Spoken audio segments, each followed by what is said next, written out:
Twitter is one of the easiest social media platforms to grow a following on and start gaining some exposure for whatever project you're working on, whether you're a new YouTuber, you're trying to start a Twitch channel, or you're trying to sell soap figurines of Star Wars figures. I don't know, whatever you're into. It's also super easy to follow into this trap where you have 10,000 followers and every time you tweet you get like 10 likes.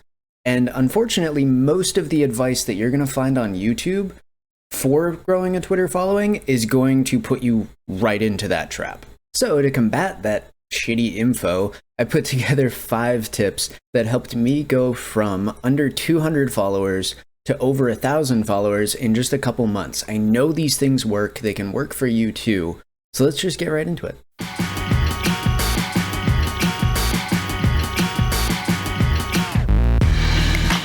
Before we get started, let me tell you a little bit about myself and why my opinion on this stuff matters. Right out of high school, I was lucky enough to get a position as an intern working for a friend of my family at her social media marketing company. I started out just writing tweets, blog posts, learning about SEO, stuff like that. I tried really hard, I put in the effort, and I worked my way up to managing several of my own accounts.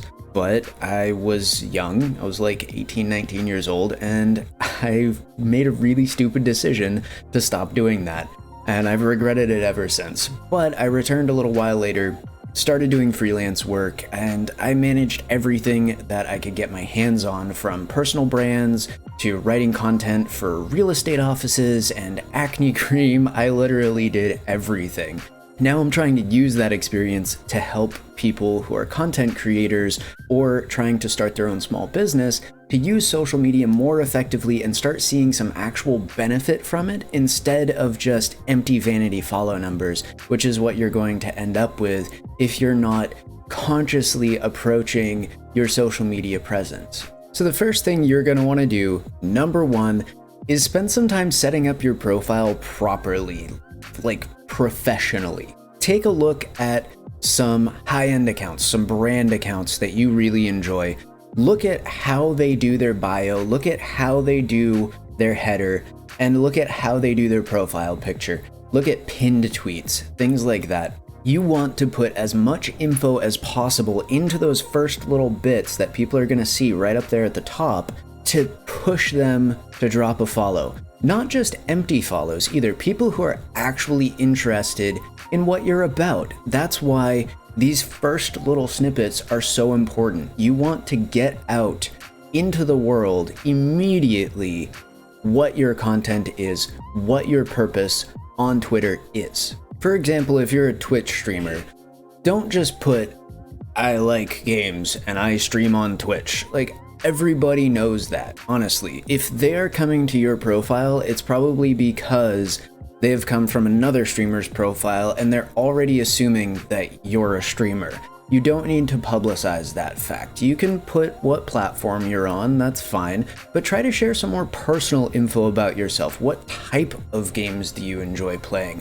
What else do you do on your stream? Like myself personally, I try to talk about social media marketing, so I put that in my profile so that people immediately know what to expect instead of just going, I guess this guy likes games like everybody else does. When it comes to your profile picture, try to have something that's a little bit more personal. Don't just have this typical esports style logo up there. It just screams inauthentic. You want to put across this authentic vibe that's going to bring people in and make them want to get to know you. They're not going to want to get to know a logo. They're going to want to get to know a face. So take some time, put yourself up against a nice background, either a plain background or go outside and find some nice brick or wood or something, and take a nice selfie or have somebody take a picture of you. Edit it up really well and use that as your profile picture. Have something that people can sink their teeth into and get a sense of who you are and see the look in your eyes of what you're passionate about. That got a little weird. Look me in the eyes. But anyways, moving on from that whole thing, banners. When you're coming up with a banner for your profile, you need to think of something that is also going to tell a little bit about yourself. Using my account as an example, I found a photo that was just on a free stock photos website, edit it so that it would fit. It just has a nice wood background with a cup of coffee on it, and I put my name and I put the platforms that I stream on. That way, when people come to my account, they have a little bit of who I am right off the bat. They know that I'm into coffee, I drink coffee on stream, I talk about it all the time, and 90% of my personality is based around caffeine. So that's very important. They also know that I make YouTube videos and that I stream on Twitch. Tip number 2 is don't be stingy with follows. This isn't to say go out and follow a bunch of people and do that horrible crap where you just follow 1,000 people and then tomorrow you unfollow everybody who didn't follow you back. That's a terrible practice. Please don't do that. What I mean is don't be so concerned with your follower to following ratio. I see a lot of people get caught up in that, and they think that just because they have under 100 followers, they don't want to go out and follow a bunch of people because then, well, when somebody comes to my profile, they're going to think that I don't really have anything to say or I'm not very important, and that just backfires on you. When you're just starting out a new account on Twitter, your organic reach is very small. The number one way that you can get new eyes on your content is to start following people. What you can do is go to somebody's profile that you really enjoy, like you love their content. Look down to suggested accounts and just start going down a rabbit hole. Like, find more people that you enjoy. Don't just drop empty follows, but genuinely find people that you like and that you want to engage with, that you want to bring into your circle. And that's how you start building organic reach, because the more people you do this with and the more cool connections you make, the more shares you're gonna get, the more retweets you're gonna get, the more people you're gonna have tagging their friends in your threads. And then you're gonna start seeing that growth pick up without you going out and finding people. But at the beginning, you're gonna have to put in some legwork and you're gonna have to go out and find people that you want to follow you. The next tip is to engage.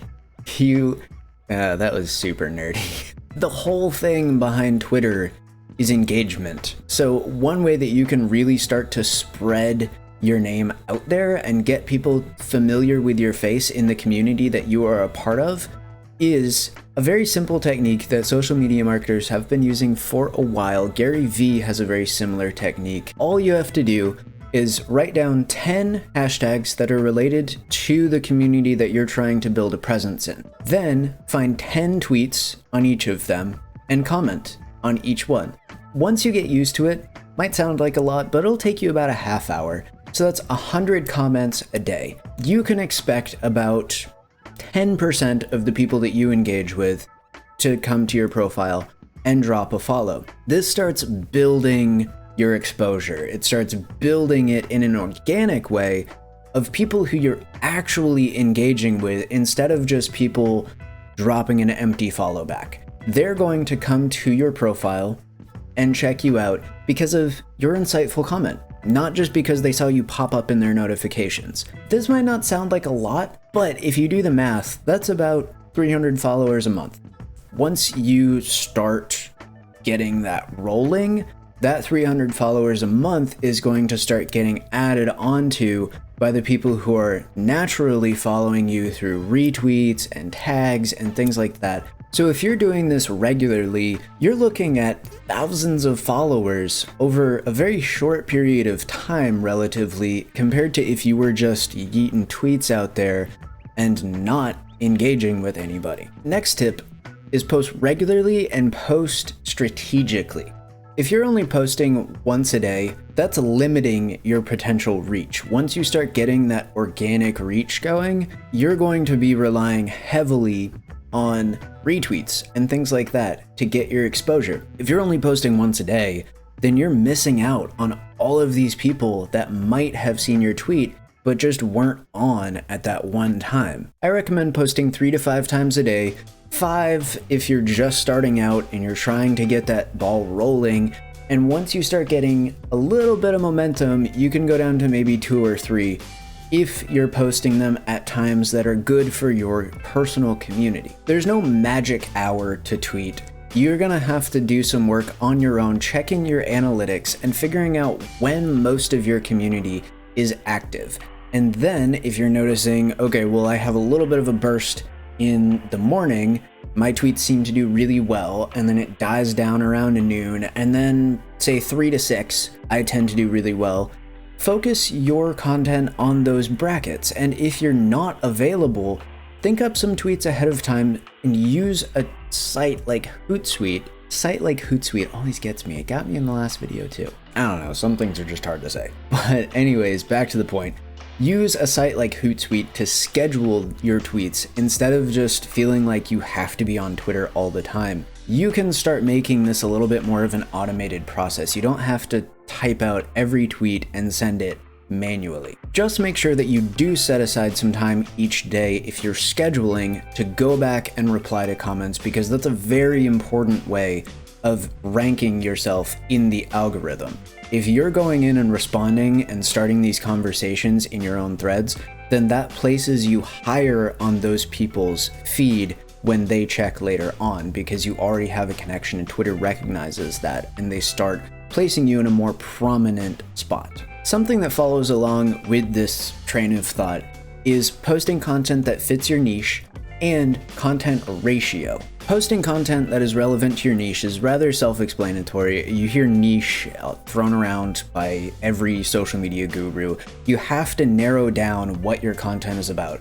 If you're that person who's making Star Wars figurines out of soap and that's what you're trying to promote, don't go in and post pictures of bunnies as well and expect that the people who are following you are going to give a crap about it. They're not. They're there for Star Wars soap figurines, damn it. But the thing with personal brand is there's personal and then there's brand. So you want to make sure that there is a little bit of personal content peppered in there so that it adds a little bit of seasoning to your content, so it's not all business.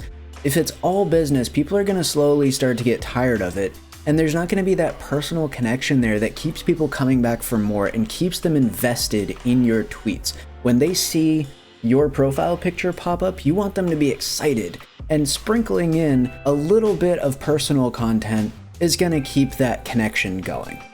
So if, by example, you're making those figurines and you're posting pictures of them and you're putting out links of where to buy them and talking about your craft, then you go, hey, I just bought this really cool Star Wars comic book. Throw that up there and people are going to respond to it because it's personal, but it also applies to the niche that you're in. And that's what I mean by ratio. You want a ratio of personal content to brand content. One of the best ways that you can have your profile pop right off the bat is by cleaning up old posts. Tidy up your feed. If you're a streamer, this means going back and deleting your going live posts. Things that are low engagement, kind of trash posts, we all have them. We all have those posts that just flop.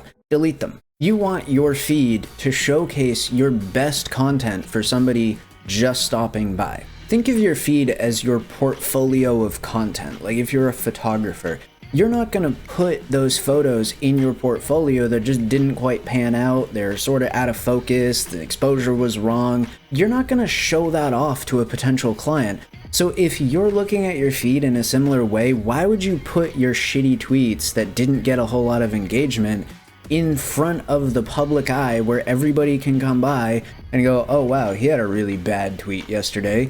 I don't know if I want shit like that popping up in my feed. Make your timeline as appealing as possible so people can scroll through and binge your content. Social media, YouTube, all of that, it's all about creating bingeable content, and that's what's gonna suck people in.